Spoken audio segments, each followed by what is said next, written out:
In the 3rd year of our marriage, Ruben forgot my birthday. I called him. Are you coming home tonight?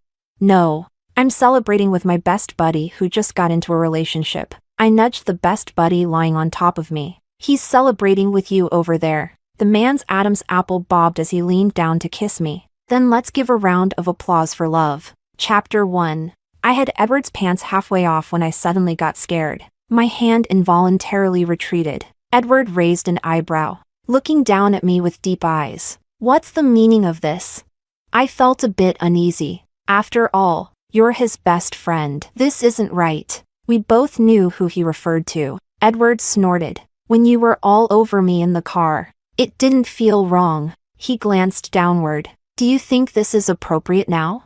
Following his gaze, I glanced down at his waist, and my face turned red. It wasn't appropriate. I had been the one to seduce Edward. To leave halfway through was indeed rude. I thought for a moment. Should I call him?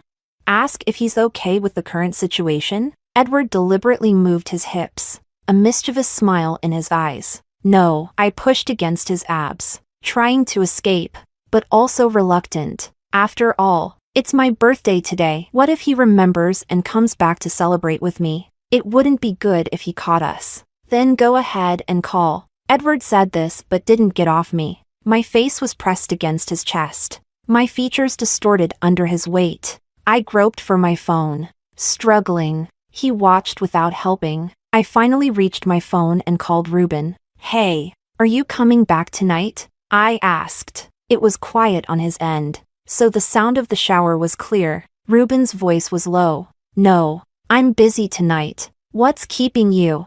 Ruben sounded a bit irritated, his tone indifferent. Edward, my best buddy. Remember him?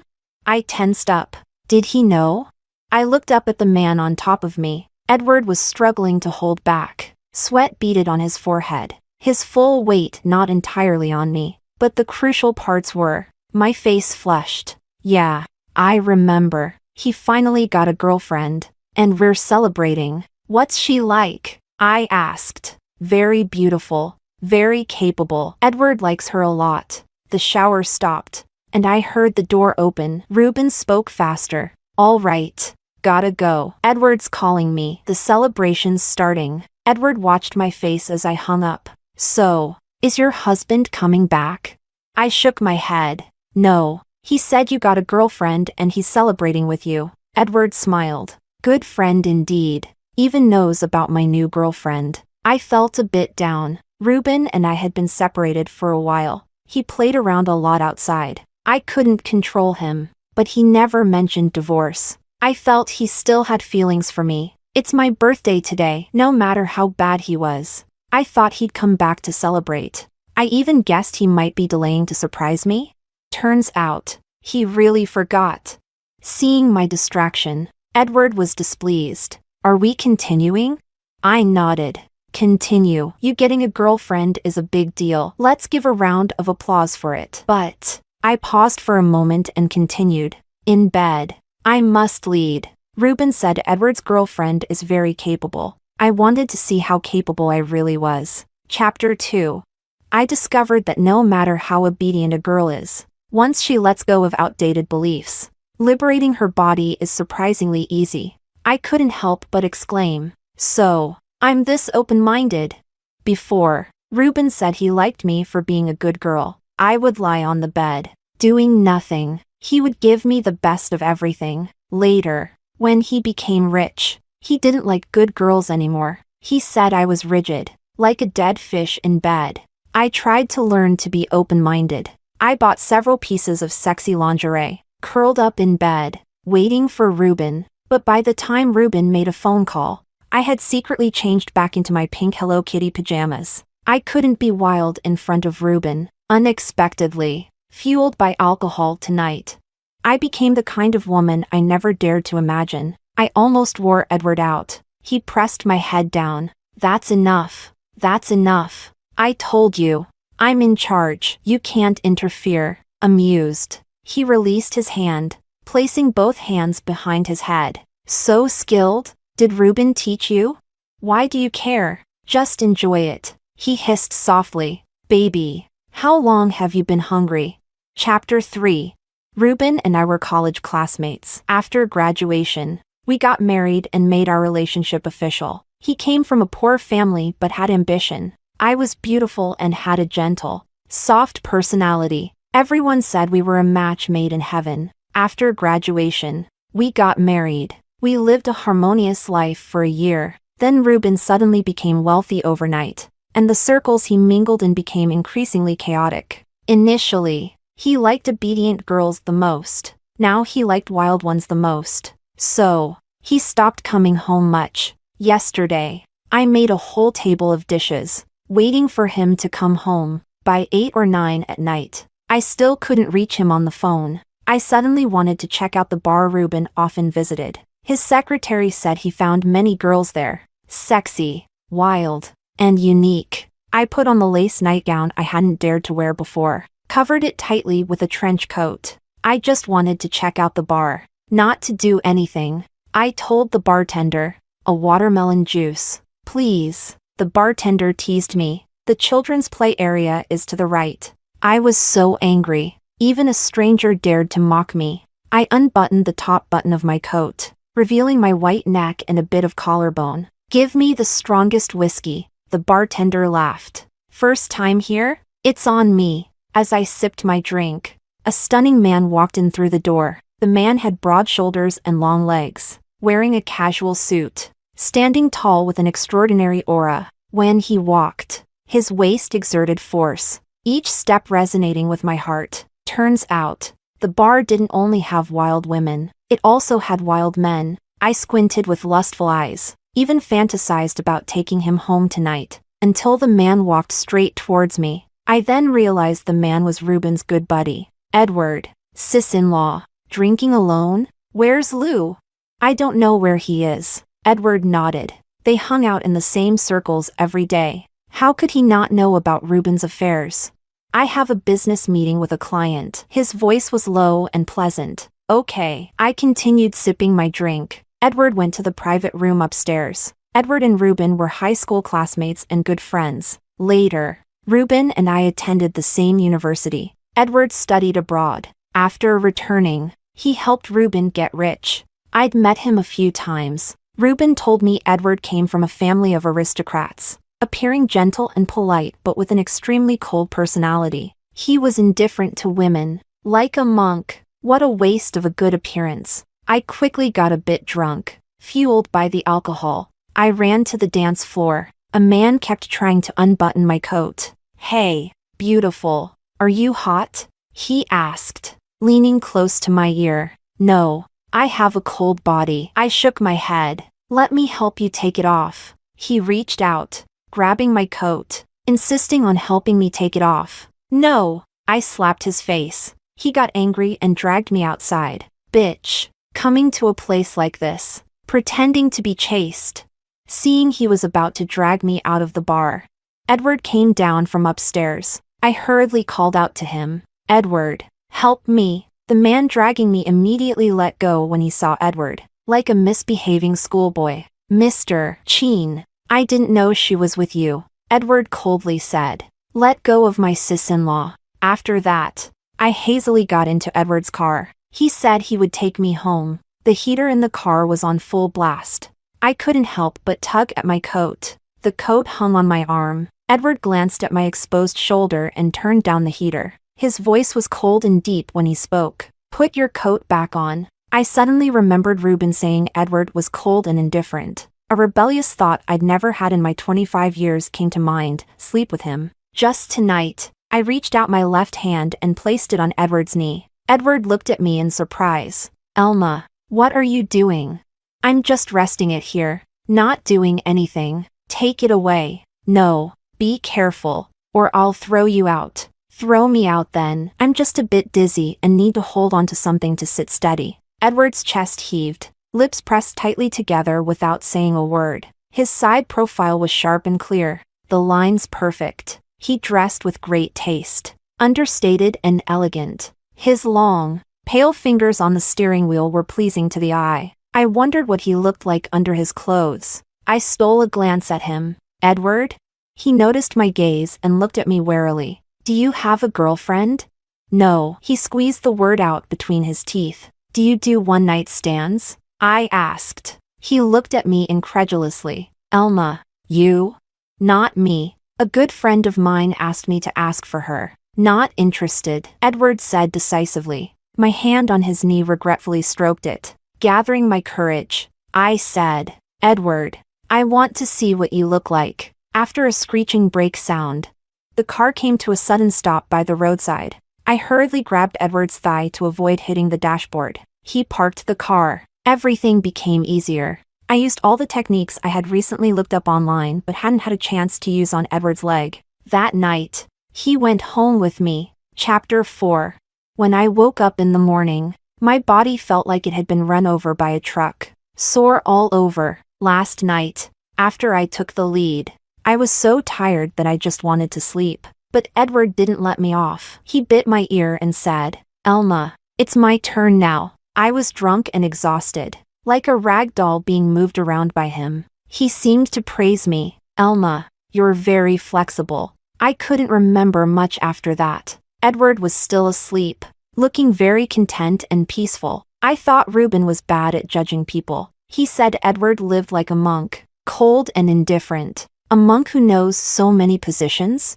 A cold and indifferent man who held me all night without letting go? I balled up my torn nightgown and tossed it to the bottom of the closet. Looking at the mirror, I saw the disastrous aftermath of last night. Then I quickly dressed and left the house. I'd heard that people who have one-night stands don't sleep together, because it's awkward to wake up together in the morning. I sympathized with Edward for his hard work last night, so I left my own house voluntarily, wandering around outside. At noon, Edward called me. Where did you go? I went out to run some errands. Reuben is back, he said. I was so scared my blood froze. He saw you sleeping in our marital bed? No, I just finished tidying up when he came back. I felt a bit relieved. How did you explain it? I said I was nearby for a meeting, got coffee spilled on me, and ran into you, so you let me come to your place to shower. Great story. I silently gave him a thumbs up. Elma, when are you going to divorce him?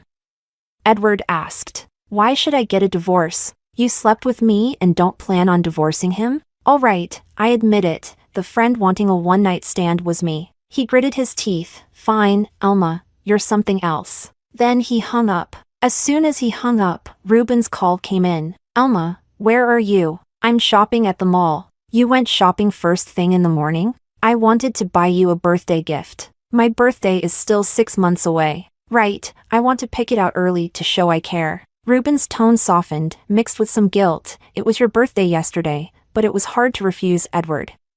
Sorry, I couldn't be with you. I bought you a birthday present. Come home early after you're done shopping. You're so sweet, honey. I saw a beautiful necklace. Buy it if you like it. Your husband can afford it. Thank you, honey. I hung up and ran to the counter without hesitation. I wouldn't save money for a cheating husband. I picked out 5 gold necklaces. Each one was heavy. Why didn't I just buy gold bars? Because my friend told me that gold jewelry is considered personal property and won't be divided in a divorce. Gold bars will be divided. After Reuben cheated repeatedly, I forced him to sign a prenuptial agreement. It stated that all jewelry during the marriage belonged to me, and other assets were split in half. Reuben was sure I wouldn't leave the life of a wealthy wife, so he signed the agreement without a care. He partied outside. I enriched my gold reserves at home. I would divorce him, but I'd wait until I saved enough money. These years I didn't go out to work. I wrote novels at home. When I first signed the contract, I happened to not find my ID. I used my mom's ID and bank card. Unexpectedly, it became an advantage for me. Reuben thought I was a dependent, unable to live without him. Little did he know, I could sell a novel for millions. I'm just waiting to save enough disappointment and gold. Then I'll leave him. Chapter 5. When I got home, Reuben's face was dark. On his index finger, he had hooked a black, shredded piece of fabric, gently swaying. It was the lace nightgown Edward had torn to bits. At a glance, it looked like a tangled mess of threads. Elma, what is this? Reuben stared intently into my eyes. A rag.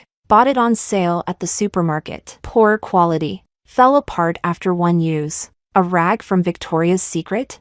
What's Victoria's Secret? I asked, pretending not to understand. I had never worn this brand before. So if Ruben knew about it, he didn't learn it from me. Ruben's face showed a hint of confusion and a trace of panic. How would I know? I just heard about it from others occasionally. My husband even knows brands of rags. So impressive. I gave him an admiring look. I opened the gift Ruben had given me. Apart from not coming home, he had always been generous. For example, this handbag was the latest limited edition. A sudden thought crossed my mind. Is Ruben this generous with other women too?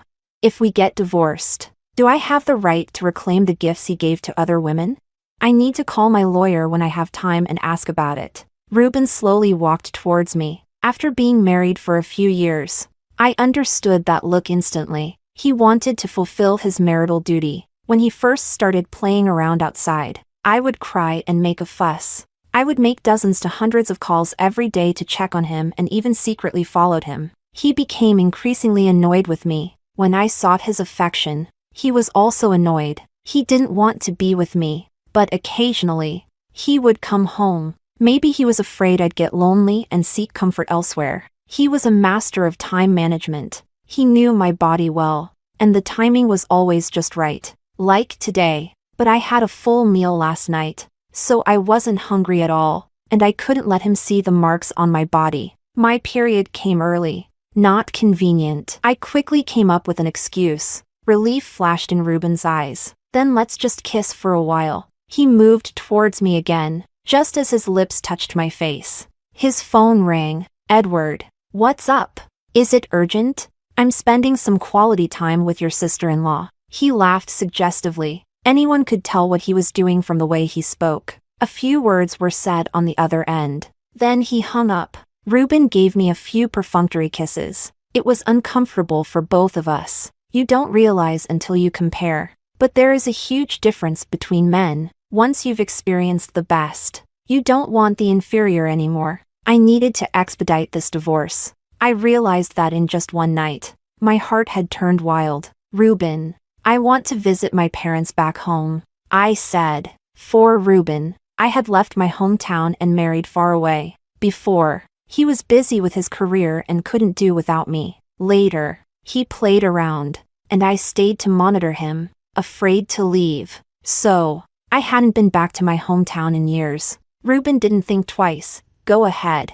It's been so long since you've been back. You can stay for a while. Okay. Great. I want to buy some supplements for my mom. Ruben took out a card from his wallet. Buy something nice for your mother-in-law. Don't be stingy. Ruben left, humming a tune. If I went back home, he wouldn't have to worry about coming back to fulfill his marital duties. He could indulge in wild escapades with the girls outside. I was happy too. With this excuse, I didn't have to live as husband and wife with Ruben. I would also have enough time to gather evidence of his marital infidelity. I was very happy. I couldn't understand why I had clung to him so tightly before. Like a resentful woman, I picked up my phone, intending to call my lawyer to discuss property division. Edward sent me a message. Can your body handle it? Aren't you afraid of bursting? I was speechless. Chapter 6. I packed my bags and went to a hotel. The lawyer said that collecting enough evidence of Ruben's infidelity could help me get a more favorable division of property. If I had solid evidence proving that Ruben indeed gave expensive gifts to others, as his wife, I had the right to reclaim them. Wearing a mask, sunglasses, and a baseball cap, I started following Ruben. He took a seductive, glamorous girl into an apartment. I couldn't get in. He drove a luxury car in and out of high-end clubs. I couldn't get in. I didn't know anyone else. So after thinking for a long time, I could only call Edward. Edward answered the phone slowly. Divorced? Not yet. I laughed sheepishly. Why are you calling me if you're not divorced? Can't I call you if I'm not divorced? Edward was exasperated. What do you want? That night was an accident. If you don't get divorced, I won't have a second time with you. If you want me to get divorced, agree to one request. What? Come and pick me up. Wait there. 20 minutes later, Edward took me into the high-end club. It's chaotic in here. What are you doing here? You ignore me, but I want to see you. I lied through my teeth. That night was enough to soothe my 25 years of loneliness. I didn't have the guts to do it again. Edward's chin lifted slightly, and he spoke harshly. I don't want to see you. But the smile at the corner of his eyes betrayed him. Edward opened a private room and ordered a bottle of wine. He also ordered a glass of watermelon juice. The waiter said there was no watermelon juice. Edward threw a few bills on the table. If you don't have it, go buy it. The waiter left respectfully. Can I kiss you? I asked. No, he refused. Oh, I sat quietly, but he suddenly got angry, pulled me onto his lap. If I don't agree, you won't kiss me? Why are you so obedient today? I had called him out late at night. I should offer something in return. Otherwise, I wouldn't be able to call him out next time. Thinking of this, I gently kissed his lips. Just as I was about to pull away, Edward pressed me back, taking the lead. He deepened the kiss until his body heated up. I pushed him away. Not in a place like this. Then my place?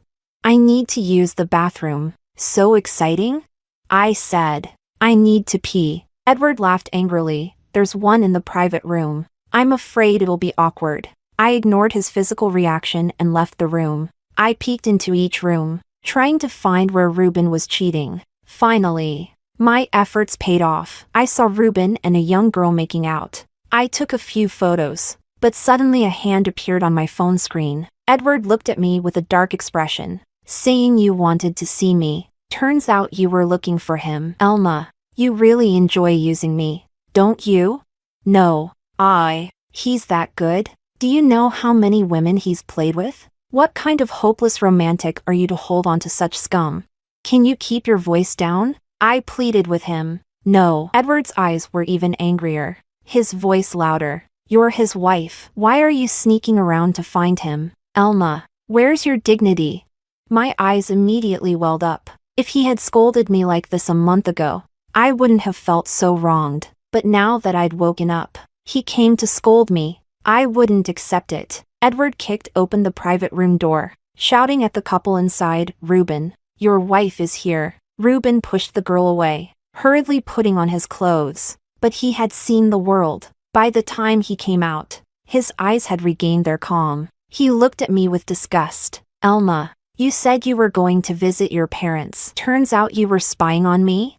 I feel suffocated being with you. You're like a dead fish in bed, but so controlling out of it, always wanting to monitor my every move. Do you know, the more you push me, the less I want to come home. I laughed. You're good at turning the tables. Attacking first.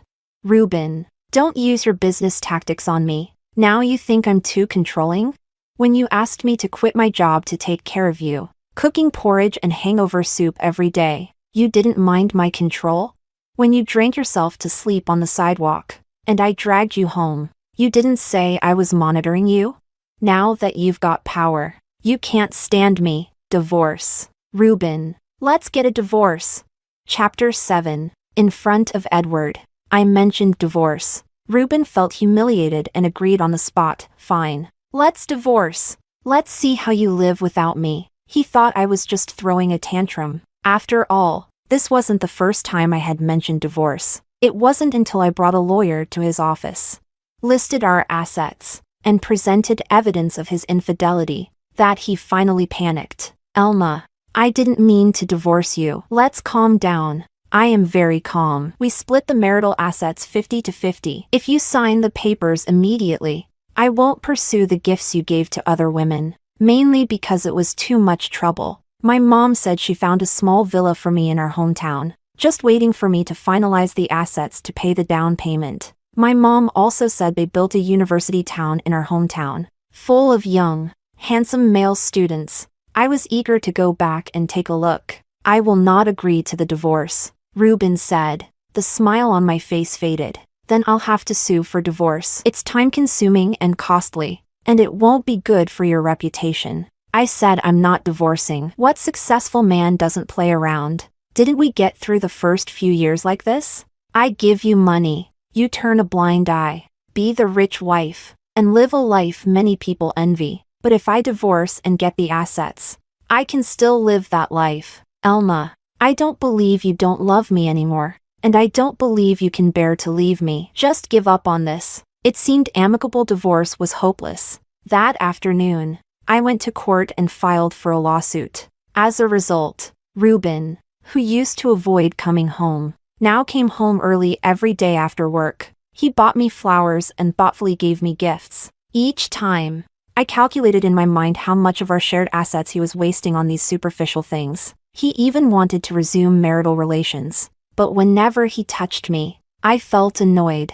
Finally, I placed a kitchen knife under my pillow. When he approached, I raised it. He stood at the door, pouring out his heart. Elma, you have to believe me. I only love you, and you'll be my only wife in this lifetime. What I do outside is just for fun, all for work. I never intended to divorce you, and I resolutely refuse to. Elma, from now on, I'll come home right after work and won't go out looking for women. Can we live a good life together? I refused. No. If you try sneaking in at night again, I'll cut you with this knife. Ruben pulled his head back in fright. During the day, I was lying on the sofa petting the cat. Edward sent me a message. Divorced yet?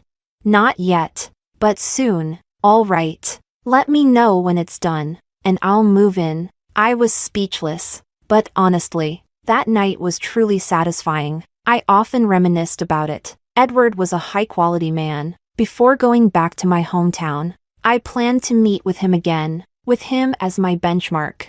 I wondered if the average male students could satisfy me. Thinking about this, I couldn't help but smile. Elma, what are you smiling about? So happy? Ruben suddenly asked. I had clearly hired a maid to cook, but he said it affected our marital bond and sent her away, putting on an apron himself to cook. At that moment, he stood there with an apron on, holding a ladle, looking at me affectionately. I quickly deleted the chat history. Not divorced yet. I couldn't leave any evidence. I ignored him and went to the bathroom to shower. When I came out, I saw Ruben holding my phone. My heart tightened. Had I deleted everything?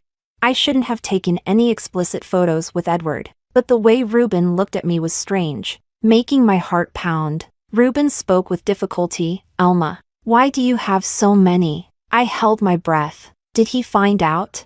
How should I explain? Ruben then weirdly smiled. Why do you have so many porn pictures?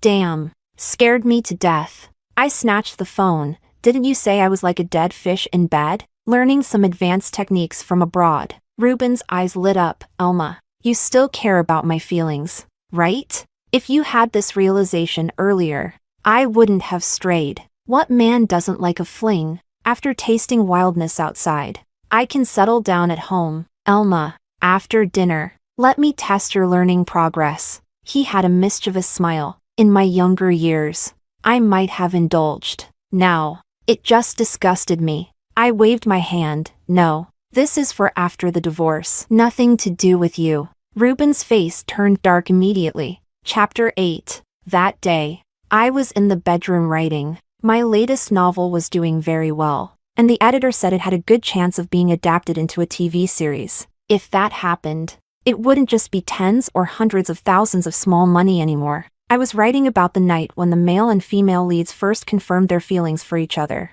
Their ambiguous pull and push. In the past, when I wrote scenes like this, I would think about my romance with Ruben, but now, thinking about him made me want to vomit. So I thought about Edward instead. But that night, we were completely uninhibited. Nothing like the innocence of young love. I wondered what Edward's first love was like. He was so handsome, came from a wealthy family. Was he nervous during his first kiss? Did he develop all these skills back then? I was lost in my thoughts. Ruben came knocking on the door. I frowned and ignored him. Ruben said, Elma, open the door. Edward is here. Edward? The Edward who was just in my mind. Unclothed? Among Ruben's friends, there seemed to be only one named Edward. I closed my laptop and opened the door. Sure enough, it was the Edward the first was thinking of. Ruben scolded me. Why are you coming out to greet guests dressed like this? I lowered my eyes. Today I was wearing a pink Hello Kitty outfit, without any underwear. I can wear whatever I want. It's none of your business, I said irritably. All right. You don't need to deliberately provoke me. I won't fall for it. Reuben smiled ingratiatingly. I asked Edward to come and talk to you. Edward has witnessed our relationship over the years and knows how hard it has been for us to get to this point. Listen to his advice and stop thinking about divorce. Reuben wanted Edward to persuade me not to divorce? Reuben really had no judgment in people. Now, besides me, Edward was the one who most wanted me to get divorced so he could move in. But it was understandable. It was said that Reuben and Edward originally had an average relationship in high school. Later, some thugs bullied Edward, and Reuben stood up for him. This moved Edward, who had been indifferent since childhood. Since then, he always included Reuben in anything good, including helping Reuben start a business and make money after graduation. That night, when I had a fight with Reuben, Edward happened to see it. Reuben didn't want to escalate the situation. The most suitable mediator was Edward. I glanced at Edward. Come in. I want to see how you persuade me. Reuben also wanted to come in, but I blocked him. All right. I won't go in. I'll make lunch for you. Come out and eat when you're done talking. Chapter 9. As soon as the door closed, Edward hugged me. His voice was full of resentment. Why aren't you divorced yet? Waiting for the court ruling. That's too slow. I can't wait. He held me in his arms for a long time, then asked hoarsely, You're not wearing anything? Why would I wear anything at home? What if he saw? He's seen it for years. That's still not okay. He'll be your ex-husband soon. You need to avoid suspicion. Then I'll put something on now. He grabbed my hand. You just know how to annoy me. I smiled triumphantly. He asked you to come. And you came? You blocked me. I couldn't contact you. I'm in a critical period of the divorce. Don't want to cause trouble. I understand. So I'm here for you now. He held me and kissed me for a long time, then familiarly pressed me onto the bed. Want to?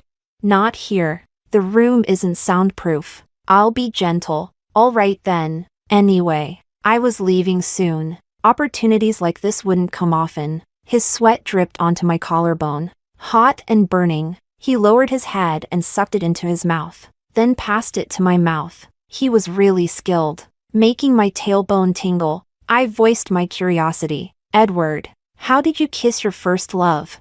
He didn't stop.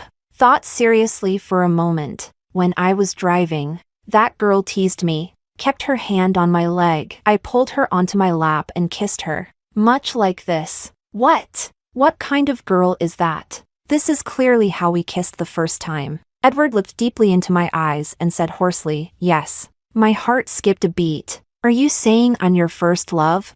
You're just realizing? Reuben never told you I've never dated?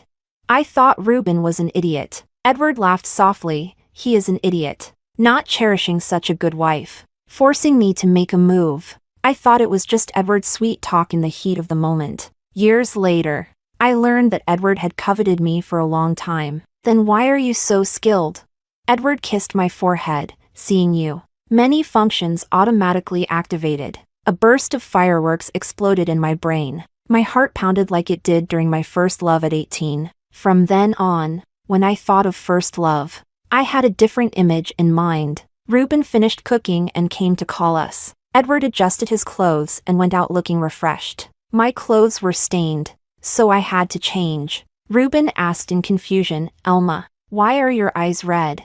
Cried after being persuaded by me. Edward said without changing his expression. Then why is your mouth swollen? She wanted to cry but felt embarrassed, so she bit her lip. Edward added, Elma, do you also think the divorce was impulsive? Reuben asked with relief. I hate myself for not being impulsive 2 years ago, I said irritably. Reuben's face froze. Edward explained, psychological counseling can't solve the problem in 1 or 2 sessions. I'll talk to her more often. Reuben gratefully patted his shoulder. Thanks. Brother, stay for lunch. Edward waved his hand, not this time. Maybe next. Before leaving, he sternly admonished me, Elma, think carefully about what I said. I rolled my eyes at him. Reuben echoed, yes, Elma, think carefully. I rolled my eyes again. Ruben made crayfish. He peeled the tails, clean and neat, and placed them on a plate. When we were dating in school, I liked eating crayfish but hated peeling them. Ruben always peeled them and pushed them to me. I thought, if he could peel crayfish for me for a lifetime, that would be great. After we got married, he got busy with his career, and the peeling fell on me. I peeled them and put them on his plate, and he didn't even say thank you. Elma, I made your favorite crayfish, Ruben said, looking pleased with himself. I picked up the plate and dumped it into the trash. As I got older, I stopped liking them. Ruben stood there, at a loss. Chapter 10. The court finally ruled in my favor, according to my demands. When I left the city, Ruben cried like an idiot. Elma, I regret it. I really regret it. I can't live without you. I never thought of divorcing you. Elma, I've been a jerk all these years. Give me another chance. Let me court you again. I'll make it up to you twice over. I waved him off and boarded the high-speed train back to my hometown. I bought the villa my mom had her eye on, got myself a golden retriever. Every day I watered plants, read books, and wrote. Life couldn't be more pleasant. Ruben kept coming over, begging for reconciliation. In early winter, he stood downstairs in thin clothes, just like back then. When I occasionally threw a tantrum, he would stand outside my dorm for a long time. I was moved to tears and fell into his arms, calling him a fool. But the girl he coaxed with a cup of brown sugar water back then had grown up. A fevered mind calmed down. I realized that the man I once loved with all my heart was not that great after all. I didn't love him anymore, no matter how pitiful he was. I wouldn't soften. Sometimes my mom visited me and scolded him when she ran into him. My daughter left her hometown to follow you, worked hard and served you for so many years, and you cheated on her. You heartless man. Don't let me see you again, or I'll beat you every time. Ruben started coming less frequently. Every day he sent good morning and good night messages. He shared interesting anecdotes he found online. His attitude was humble, just like I used to be all those years. Back then, whenever I found something interesting, my first thought was to share it with him. At first, he would call me silly. Then he stopped replying. Later, he scolded me, if you're bored, go shopping. Do you think I'm as free as you? So, I stopped sending. I didn't expect he'd become just like I was back then. I put him on my blacklist. He just used a new number. Edward said Ruben really didn't go out looking for women anymore. At drinking parties, when others urged him to drink, he would say, "My wife doesn't allow it." Even after the divorce, he still called me his wife. In private, he often drank himself into a stupor. When drunk, he cried, "Wife, why don't you come get me?" I thought absent-mindedly, if you really loved me that much, why didn't you act like it before? Edward, seeing me like this, got annoyed. He bumped into me and asked, "Do you regret the divorce?" Elma? If you dare think about him again, try me. Edward kept visiting me. Each time, he coaxed me into bed. I said I wanted to find young men, didn't like old men. He said young men were no good. They still needed training. Even if trained, someone else might snatch them away. I thought he had a point. Why plant trees for others to enjoy? So, I settled into enjoying Edward. When he visited, he ran into my mom a few times. My mom said she'd never seen such a handsome man. His car parked in the yard was also handsome. I said, "Mom, you have good taste." My mom proudly replied, "Of course. I always thought Ruben wasn't lucky. Is this one lucky?" Whether he is or not depends on whether my daughter is willing to give him her luck. Edward was tactful. Afterward, every time he came, he visited my parents. His handsome car was filled with handsome gifts. The respect and honor my mom never experienced from the previous son-in-law, she found in Edward. Later, my mom proactively brought me my household registration book, in case you need it someday. One day, Edward found the household registration book while searching the drawer for condoms. He stopped what he was doing and immediately wanted to drag me to register our marriage. "Next time, bring your household registration book too." He raised an eyebrow, smiling lightly, "Since the day you divorced, my household registration book has been in my car, And so, we hastily registered our marriage, having experienced a failed marriage once. I made 3 rules with Edward. First, I won't move with you. If you want a marital life, you have to come to me. Second, if you cheat, we divorce immediately. Third, I don't want kids yet. You can't force me. Edward agreed to all, saying, first, I like coming to your place, feeling the family atmosphere, so you don't need to move. Second, if I cheat, I'll leave with nothing. Third, I don't want a kid either, to disrupt the happiness I finally found. Chapter 11. On New Year's Eve, Edward and I went to my parents' house to celebrate. Since graduation, this was the first time I spent New Year's with my own parents. Reuben used to say that in his hometown, it was customary for the daughter-in-law to celebrate New Year's at her in-laws' house. Otherwise, it was considered a curse on her own parents. I believed his nonsense. Every year, I would carry big bags and small parcels to his house, neglecting my own parents. Edward was different. His mother passed away early, and he had a distant relationship with his father, so he liked coming to my house for New Year's. At the dinner table, my mom was so moved that she cried. I realized that my foolish romanticism had hurt not just me, but also my loving parents. After dinner, we went outside to set off fireworks. I was laughing so hard I lost track of time, and suddenly noticed someone standing outside the gate. It was Reuben. He had texted me the day before, saying he wanted to spend New Year's with me. I didn't reply. He said he would come to find me. I said, "Don't come." I didn't expect him to actually come. Reuben's puzzled eyes looked at me, then at Edward. He spoke in a dark tone. "Edward, why are you at my wife's house?" Edward chuckled. "Calling her your wife is inappropriate, isn't it? You're divorced, right?" "Alma is my wife." Reuben's eyes turned red. "Edward, explain yourself." Edward naturally put his arm around me. "Alma and I are married. I advise you not to go around saying Alma is your wife anymore. She is now my wife. Edward's wife." "Edward, I considered you a brother, and you dare." Reuben, enraged, threw a punch. Edward protected me, blocking the punch with his elbow. Then he kicked Reuben to the ground. Reuben, weakened by his recent drinking, had no strength to fight back. Edward's fist mercilessly landed on Reuben's face. "I've wanted to beat you up for a long time, and here you are, delivering yourself." Reuben, beaten black and blue, cried out, "Edward, we're through."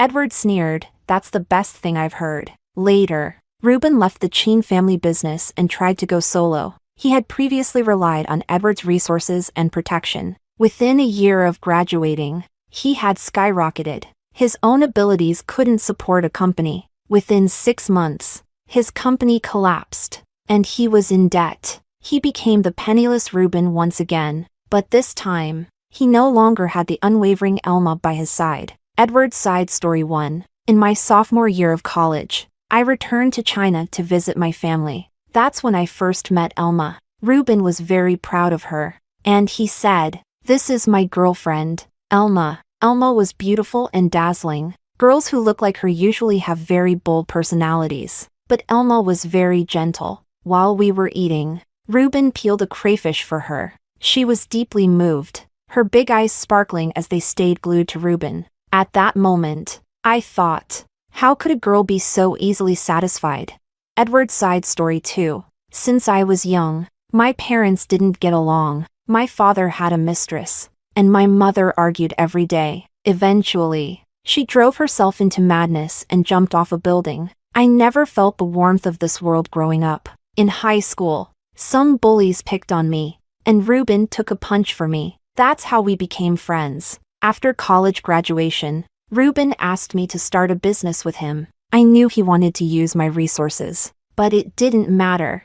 I let him. He brought Alma along. He said Alma gave up her future in her hometown for him. Back then, Alma's gentle eyes were filled with a steadfast light and expectations for the future. I admired her courage a lot. Edward's side story 3. Later, I got to see Alma more often. At the drinking table, Reuben was never afraid of getting drunk, because he knew his wife would come to pick him up. She would stay by his side all night, taking care of him. Everyone else had drivers to take them home. Ruben didn't have a driver, but he wasn't worried. He would sit by the roadside, no matter how late or remote, and Elma would always find him. I sat in my comfortable car, watching Elma hail a taxi with him propped up. I felt envious. To be loved unconditionally. Ruben was truly fortunate. Edward's side story 4. Ruben's abilities were lacking. He had ambition and drive, but to make a name in the business world,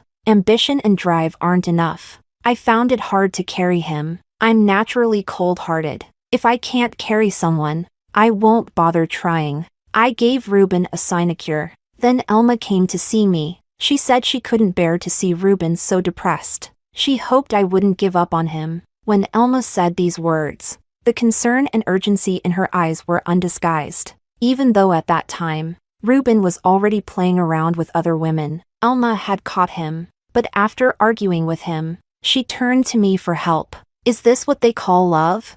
I didn't understand, but I wanted to experiment. I gave Ruben a branch office. I gave him more power and status. As expected, Ruben became more and more indulgent. But no matter how many women he found outside, Ruben never thought about divorce. I asked him, if you don't want to divorce, why not just go home and live a good life?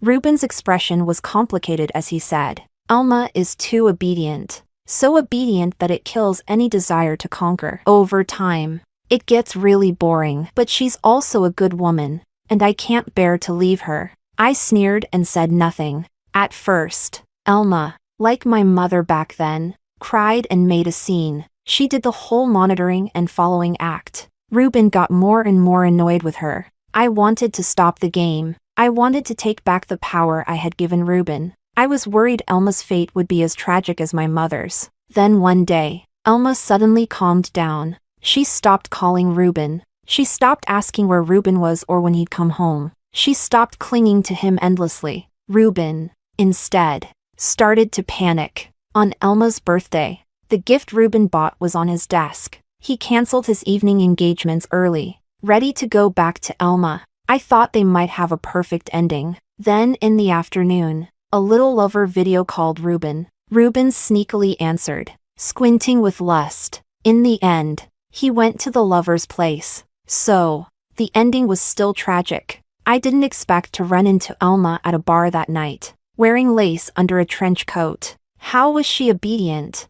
She was wild beyond belief. I almost couldn't handle it. Afterward, having tasted the sweetness, I couldn't stop thinking about her. Anyway, her marriage was already rotten. I'd marry her, whether she's wild or obedient. I like her both ways. Edward's side story 5. Elma made 3 rules with me. I gladly accepted. I liked the harmonious atmosphere at her home and went there whenever I had time. I didn't want Elma to go back to the city where Ruben was. I would mind. I would get jealous. If it weren't for her, I wouldn't have considered marriage at all. She enchanted me completely. How could I think of cheating? As for kids, I wasn't interested in raising one. Then one day, Elma, sitting on top of me, suddenly wanted a child. The reason was that her golden retriever was too lonely. She wanted to find a companion for the dog. So, we had our little rascal, Carl. I loved going home even more, because now there were 2 little troublemakers at home. I put the baby to sleep. Elma came out of the bathroom. She hooked her arms around my neck, laughing coyly. Honey, I have writer's block again. Tell me, and I'll help you analyze it. There's this ambitious little girl who climbs into the big boss's bed to change her fate. But the big boss is focused on his career, uninterested in love. I was embarrassed. Just say it. What role do I have to play this time? Honey, tonight you play the big boss. No matter how I tease you, you remain unmoved, calm and composed, with no desires. I sighed, holding my head. Elma, you really know how to challenge me. You know that as soon as I see you. No, you must act well. Elma put her hands on her hips, looking both fierce and adorable. All right. I gave in, but the second half is my turn.